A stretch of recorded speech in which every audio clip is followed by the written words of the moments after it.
Opa, fala meus amigos, tudo tranquilo?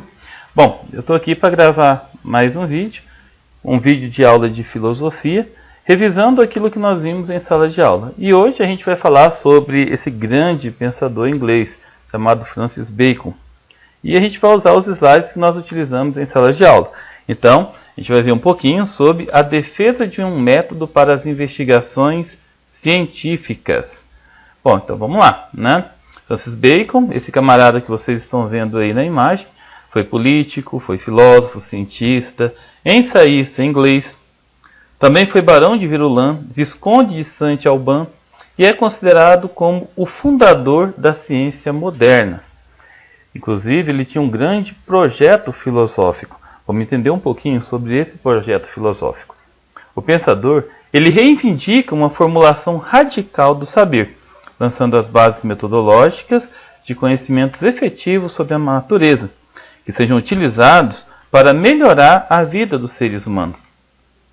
Dentro dessa perspectiva, ele dirige críticas incisivas ao conhecimento tradicional, ao saber antigo e ao saber medieval. Bom, ele reconhece a erudição dos pensadores, Platão, Aristóteles, todos os pensadores clássicos, pensadores helenísticos. Ele reconhece aí o pessoal da patrística, né, Santo Agostinho, o pessoal da escolástica. Ele reconhece o valor intelectual das complexas produções teóricas, a sofisticação das suas argumentações. Ele declara que seus discursos são baseados apenas em abstrações intelectuais, que não remetem ao mundo, ou seja, ele já começa a fazer uma crítica. Isso acontece porque esses pensadores não interrogam diretamente a natureza. E ele faz uma comparação. Em linhas gerais, ele diz que esses pensadores clássicos, tanto os clássicos quanto os medievais, né, eles são como uma teia de aranha. Ou seja, eles extraem as suas teorias apenas dos seus intelectos. Eles não se reportam à realidade exterior. Para Francis Bacon, saber é poder. Essa proposição do filósofo diz respeito ao seu entendimento de que o conhecimento verdadeiro resulta no domínio humano sobre a realidade natural, fomentando o bem-estar para os seres humanos e o progresso para a humanidade. Nessa imagem nós estamos vendo um conjunto de engenheiros trabalhando em uma ferrovia. O conhecimento produzido por esses engenheiros vai aumentar o bem-estar das pessoas, vai melhorar o progresso para a humanidade como um todo. Mas aí vem a pergunta: como devemos proceder para extrair das experiências o saber legítimo sobre a natureza? Bacon é um filósofo empirista. Ele considera os sentidos, os dados que recepcionamos pelas sensações, como a raiz do conhecimento. Entretanto, ele destaca que a simples experiência, carente de adequado direcionamento metodológico, não deriva em conhecimento. Em geral, resulta em falsas conclusões sobre a realidade. Bom, para ele já parte para a ideia de fazer anotações, ou seja, para a experiência escriturada.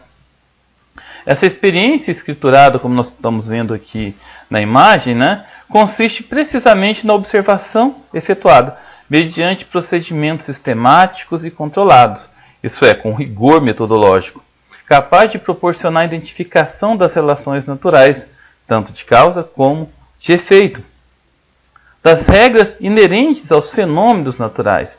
Então não basta apenas fazer experimentações, não basta apenas ter ideias, experimentar essas ideias, chegar ao conhecimento. É necessário que você tabule esse conhecimento, que você faça anotações, que você siga um rigor metodológico. Bom, então, traduzindo, a investigação científica proposta por Bacon inicia-se com as observações dos fatos, seguidas de cuidadosos registros. Chegamos, por fim, no método científico proposto pelo filósofo. A análise dos fenômenos leva à elaboração de uma hipótese. E a hipótese, deve então ser submetida a testes empíricos. Sua confirmação significa a descoberta de uma lei da natureza. Então, toda essa sistematização de uma metodologia, toda essa metodologia científica proposta por ele, né, é pertinente à condução das experiências. E tudo isso leva ao conhecimento da natureza. Não é à toa que ele é conhecido como o pai do cientificismo, né? Vamos entender um pouquinho sobre o método indutivo. O método científico, delineado por Bacon, articula procedimentos de teor indutivo. Só para a gente poder recordar, o indutivismo é uma prática metodológica amplamente aceita pelos cientistas. Reúne a observação de uma grande quantidade de casos particulares, cuja generalização conduz à inferência de uma lei universal. E aqui nós temos uma imagem, né? Essa imagem é uma imagem fictícia, remete ao deus Hefesto, mas é uma imagem que tem todo um teor por detrás. A questão, por exemplo, que todos os metais eles conseguem se expandir quando aquecido até uma determinada temperatura. Essa constatação é uma constatação indutiva. Ou seja, você consegue chegar a essa conclusão apenas através do indutivismo, apenas através da observação. Bom, para concluir, a proposta metodológica proposta por Francis Bacon preconiza a constituição de um saber público e verificável, construído pelo trabalho de grupos de pesquisadores e pela permanente colaboração entre os cientistas. Os seus escritos influenciaram as práticas científicas e inauguraram um diálogo entre a filosofia e a ciência moderna, que persiste com muitas modificações até os dias de hoje.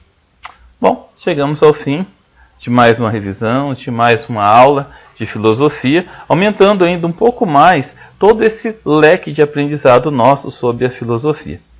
Fiquem com Deus e até a próxima.